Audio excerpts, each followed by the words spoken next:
Audiolibros en 15 minutos. Suscríbete al canal y explora un nuevo libro cada día. Intentar poner a prueba los límites de la resistencia humana puede tener consecuencias fatales. Al explorador británico Henry Worsley le gustaba poner a prueba los límites de la resistencia humana. O quizás sea más exacto decir que le gustaba ir más allá de los límites normales y establecer nuevos límites. Una de esas expediciones que traspasó fronteras comenzó a finales de 2015, cuando Worsley intentó cruzar la Antártida solo a pie. Pasó 56 días completos antes de que el viaje comenzara a hacer estragos en su cuerpo.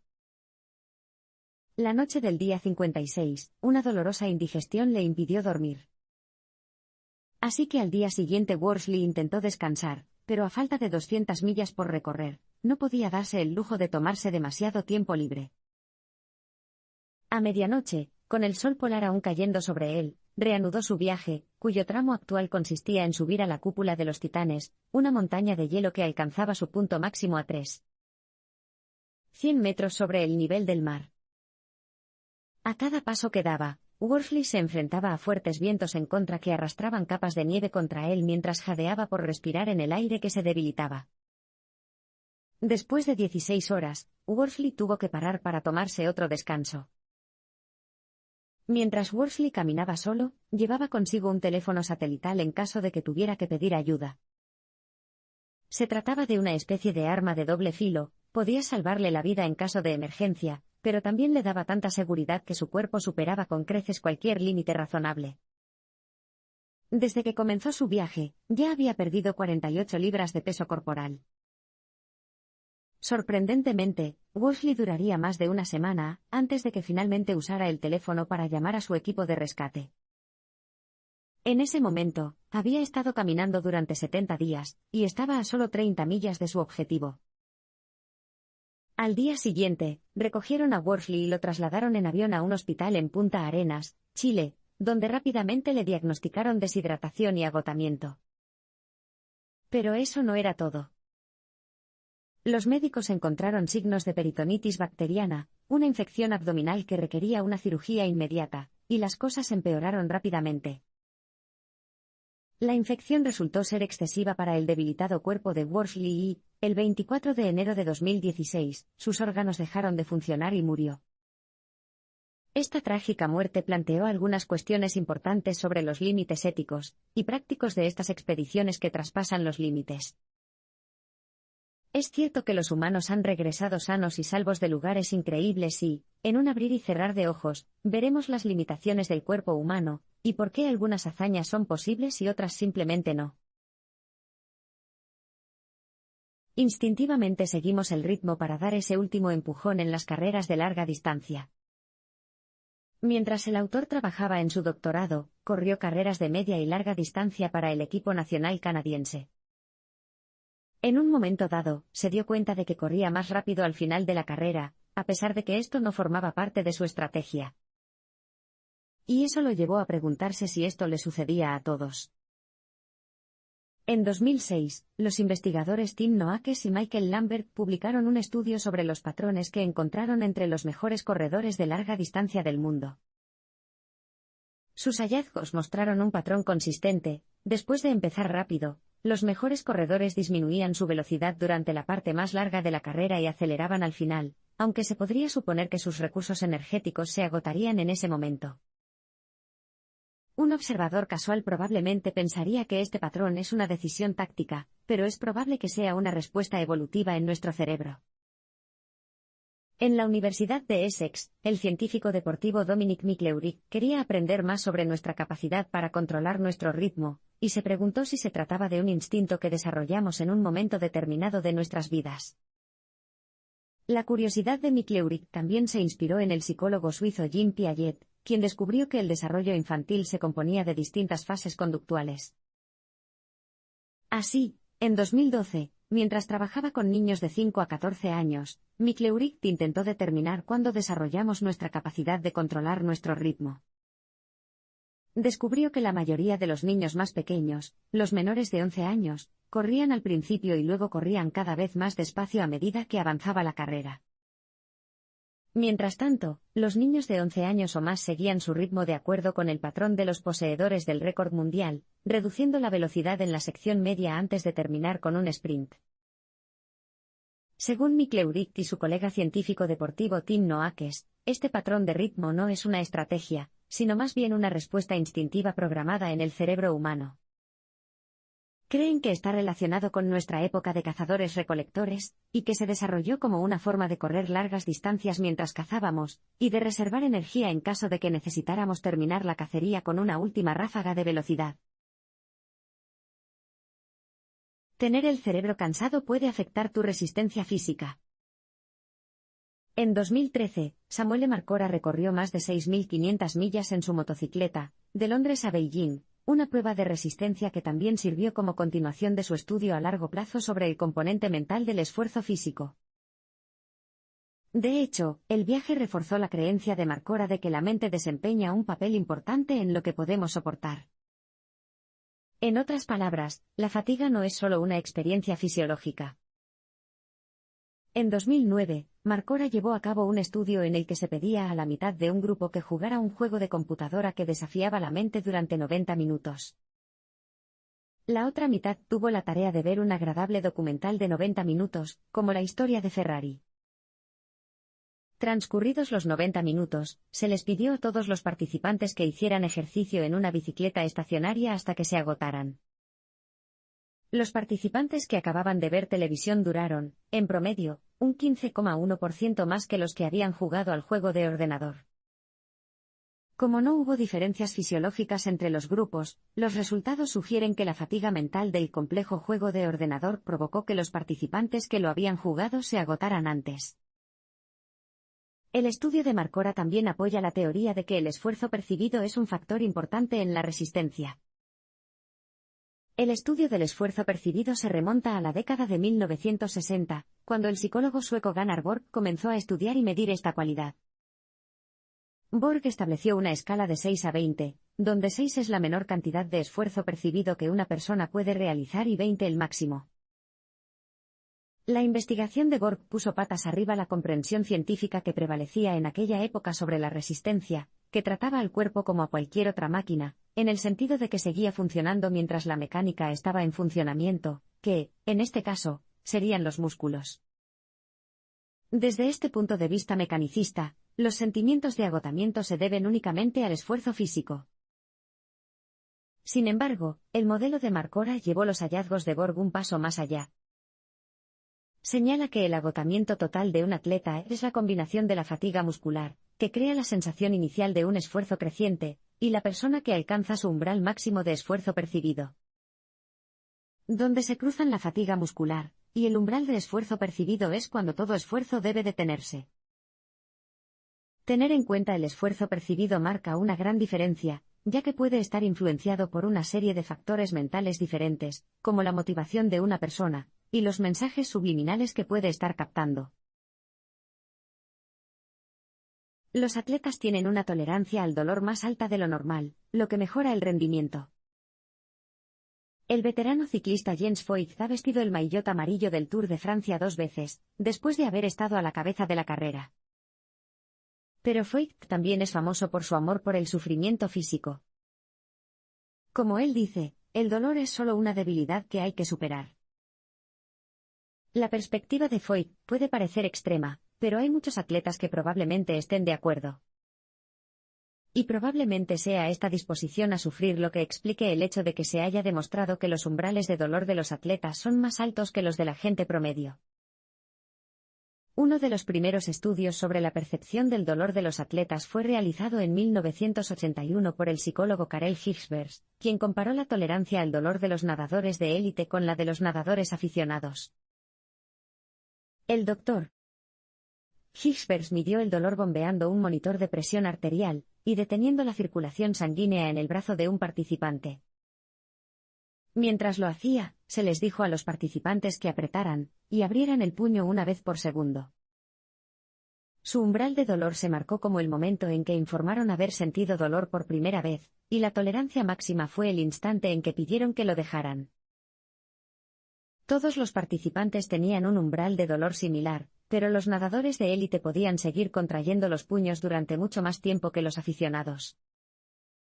En promedio, los aficionados podían hacer 89 puños, mientras que los atletas podían hacer 132. Entonces, la pregunta es, ¿por qué los atletas pueden soportar más dolor? Estudios posteriores del Dr. Higsberg sugieren que se debe a la formación. Al realizar pruebas a lo largo de la temporada de natación, Higsberg descubrió que la tolerancia general al dolor estaba en su punto más alto cuando su entrenamiento estaba en su punto máximo, durante el mes de junio. Y eso no es todo. Un estudio relacionado de la Universidad Oxford Brookes muestra que el aumento de la tolerancia al dolor va de la mano con un mayor rendimiento deportivo. De hecho, los atletas cuyo régimen de entrenamiento consistía en ráfagas cortas de alta intensidad y, por lo tanto, con mucho dolor, progresaron más que los que entrenaron durante más tiempo pero con menos intensidad. Esto significa que cuanta más tolerancia al dolor pueda soportar un atleta durante su entrenamiento, más beneficios obtendrá en su rendimiento. Sin embargo, un buen desempeño implica algo más que la capacidad de tolerar el dolor, como descubriremos en un abrir y cerrar de ojos. La ingesta de oxígeno es un factor clave en el rendimiento deportivo. Un buen entrenador puede ser un activo valioso para cualquier atleta. Y si hay un consejo que todo entrenador dé, es respirar, respirar. Este es un consejo extremadamente importante porque la cantidad de oxígeno que ingieres influye directamente en tu rendimiento. Los atletas pueden medir la cantidad máxima de oxígeno que ingieren durante el entrenamiento mediante lo que se conoce como VO2 max, que significa volumen, oxígeno, máximo. La regla general es que cuanto más oxígeno pueda ingerir una persona y, por lo tanto, circular por su cuerpo, mejor será su rendimiento, especialmente en un deporte de resistencia, como correr una maratón. Así que no es casualidad que el noruego Bjørn Daeli ganara varios premios de esquí de fondo en la década de 1990, y también ostentara el récord del máximo de VO2 más alto jamás medido. Daeli alcanzó un máximo de 96 mililitros de oxígeno por kilogramo de masa corporal por minuto. Esta es una cantidad enorme, ya que la capacidad humana promedio es de 35 mililitros por kg/min. Por supuesto, el VO2 máximo no es un indicador absoluto del rendimiento deportivo. Otro atleta noruego, Oskar Svendsen, batió el récord de Daeli con un VO2 máximo de 97,5 mililitros por kg/min. Sin embargo, como ciclista, Svendsen se retiró pronto después de una carrera irregular. La ingesta de oxígeno también es la razón por la que los atletas muestran mejores rendimientos a bajas altitudes. En pocas palabras, cuanto más baja es la altitud, más oxígeno hay disponible. La Universidad de Canberra se encuentra en Australia, y se encuentra a una altura de 577 metros sobre el nivel del mar. Según el propio estudio de la escuela, esta cifra era lo suficientemente alta como para reducir significativamente los niveles máximos de VO2, y esa es la razón por la que los corredores de la escuela produjeron tiempos más lentos. Por el contrario, cuando los corredores se encuentran en una atmósfera rica en oxígeno, están en una mejor posición para batir su marca personal y establecer nuevos récords mundiales. El científico Yanis Pitsiládis ha recomendado que se celebre una maratón alrededor del Mar Muerto, que se encuentra a 400 metros por debajo del nivel del mar. Sugiere que esta podría ser la solución para que finalmente un corredor supere el desafío de completar una maratón en menos de 2 horas. La temperatura corporal central también influye en la resistencia. Uno de los riesgos más peligrosos para los atletas es el golpe de calor, que ha demostrado ser mortal tanto para los profesionales como para los aficionados. Evitarlo es una de las razones por las que los atletas prestan mucha atención a la temperatura interior de su cuerpo, también conocida como temperatura central. Pero la otra razón es que la ciencia ha demostrado un vínculo muy real entre la temperatura central y la resistencia. Más precisamente, la temperatura corporal de un atleta es un fuerte indicador de cuánto más podrá soportar. Este vínculo sirvió de base para un estudio realizado en 1999 por José González Alonso, de la Universidad de Copenhague. Vigiló a 7 atletas a los que se les dijo que hicieran ejercicio en bicicletas estáticas hasta que se agotaran. Antes de empezar, los atletas se bañaron durante 30 minutos en agua a 36, 37 o 38 grados centígrados. Resultó que los ciclistas con una temperatura central de 36 grados duraron el doble que los que se habían calentado hasta 38 grados. De hecho, el estudio demostró que todos los participantes dejaban de fumar cuando su temperatura central alcanzaba entre 40,0 y 40,3 grados. Como era de esperar, este estudio tuvo una gran influencia en los Juegos Olímpicos de 2004 en Atenas, donde los entrenadores comenzaron a utilizar recipientes de refrigeración para reducir la temperatura corporal de sus atletas antes de una competencia. Desde entonces, se han realizado algunas investigaciones sobre qué área afecta más a la temperatura central, el cerebro o el estómago. En los Juegos Olímpicos de 2008, algunos atletas se tomaban un granizado de hielo antes de competir, ya que se descubrió que el hielo derretido en el estómago reducía la temperatura central hasta 0,7 grados centígrados. Los granizados también parecían dar a los atletas la capacidad de aumentar ligeramente su temperatura corporal antes de agotarse, para ser exactos, alrededor de 1/3 de grado. Entonces, ¿por qué funciona esto? Los científicos creen que cuando un atleta compite después de beber hielo, su cuerpo se calienta primero, pero el sistema no se apaga hasta que el cerebro alcanza esa temperatura crítica. Sin embargo, los datos aún no son concluyentes. Una posibilidad es que los sensores de temperatura del estómago sean fundamentales para enviar la señal de apagado al cerebro, y beber aguanieve retrasa esta señal. En el momento de escribir este artículo, ninguna de las dos hipótesis ha sido confirmada todavía. La atención plena puede reducir los niveles de estrés y mejorar el rendimiento deportivo. Como hemos visto, la mente desempeña un papel más importante en la resistencia física de lo que las generaciones anteriores de científicos deportivos creían comúnmente. Pero en Oriente, la mente ha estado tradicionalmente en el centro del dominio del atletismo, especialmente en deportes como las artes marciales.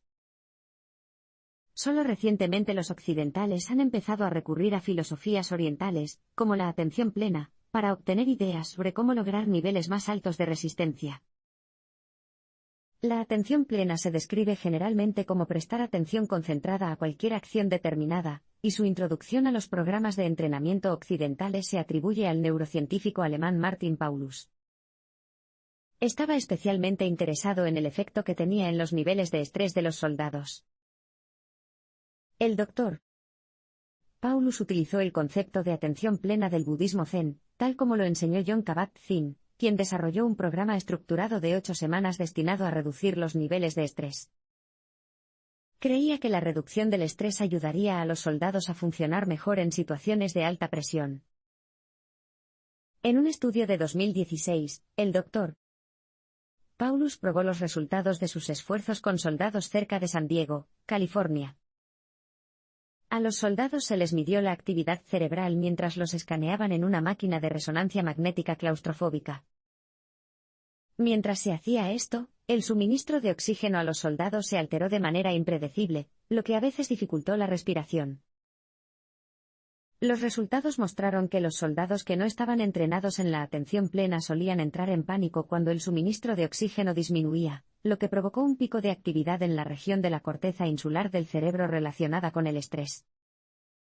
Sin embargo, después de pasar 8 semanas entrenando la atención plena, los soldados dejaron de entrar en pánico, y la actividad en su corteza insular se mantuvo estable. Por lo tanto, existe la esperanza de que la atención plena ayude a los soldados a sobrellevar mejor los factores de estrés en el campo de batalla. Mientras tanto, ya se ha demostrado que es eficaz para reducir los síntomas de los trastornos de estrés postraumático. Además de esto, el Dr. Paulus ha desarrollado un programa de atención plena diseñado para atletas, con énfasis en abrazar el dolor, la concentración y la autocompasión. Si bien los resultados no se han medido de manera concluyente, el equipo olímpico de BMX de los Estados Unidos ya ha informado de mejoras mesuradas en su rendimiento. Sus tiempos de carrera han mejorado, y los atletas han mencionado que se sienten más conscientes de su cuerpo durante las actividades. Las áreas del cerebro más relacionadas con la resistencia son las cortezas insular y motora. Todos nos hemos sentido agotados. Sin embargo, relativamente pocas personas saben cuál es el proceso preciso que hace que lleguemos a un punto determinado y suframos una parálisis corporal total. Si bien los científicos han pasado décadas estudiando el agotamiento como una reacción puramente física, el neuropsicólogo Kyle Lutz fue el primero en pensar en analizar el agotamiento desde el interior del cerebro. Lo que descubrió fue que las primeras regiones del cerebro en reconocer el inicio del agotamiento son la corteza insular y luego la corteza motora. El Dr. Lutz descubrió esto mediante el uso de electroencefalogramas, que son las siglas de electroencefalografía, una técnica que rastrea los patrones de ondas eléctricas del cerebro. Lo usó con ciclistas que pedaleaban a altas velocidades hasta chocar contra la pared del agotamiento alrededor de los 40 minutos. El Dr. Lutz observó que poco antes de que los ciclistas se dieran por vencidos, se activó la corteza insular. Esta región se encuentra en el centro de la corteza cerebral y del propio cerebro. Inmediatamente después de activarse, envió una señal a la corteza motora, que controla los músculos, lo que provocó que los atletas lo dejaran poco después. Dado que previeron el colapso de los músculos, es justo llamar a estas dos cortezas el centro de resistencia del cerebro. Sin embargo, aún no está claro cuánta influencia podemos tener sobre el centro de resistencia. El estudio del Dr.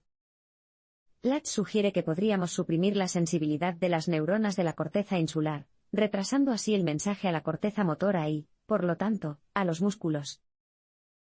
Esta hipótesis fue probada posteriormente en 2015 por otro neurofisiólogo, Alexandre Ocano de la Universidad de Río Grande. En el estudio del Dr. Ocano, a los ciclistas se les conectaron electrodos que activaban directamente la corteza insular mediante una estimulación transcraneal con corriente continua. Después de 20 minutos de esta estimulación, los ciclistas mejoraron su tiempo de carrera en alrededor de un 4% antes de llegar al agotamiento. Otra teoría es estimular continuamente las neuronas de la corteza motora para que esta actividad bloquee eficazmente la señal de la corteza insular. Si bien esto suena prometedor, aún no se ha demostrado que tenga éxito. La práctica de la estimulación transcraneal con corriente continua aún se encuentra en sus etapas rudimentarias, y los científicos no pueden proporcionar la estimulación con una precisión milimétrica. Como resultado, al atacar la corteza motora, se ven afectadas otras partes del cerebro, incluida la corteza insular. Sin embargo, estos estudios muestran que se han logrado enormes avances para comprender mejor la resistencia humana, a pesar de que aún nos queda mucho camino por recorrer antes de tener el control total.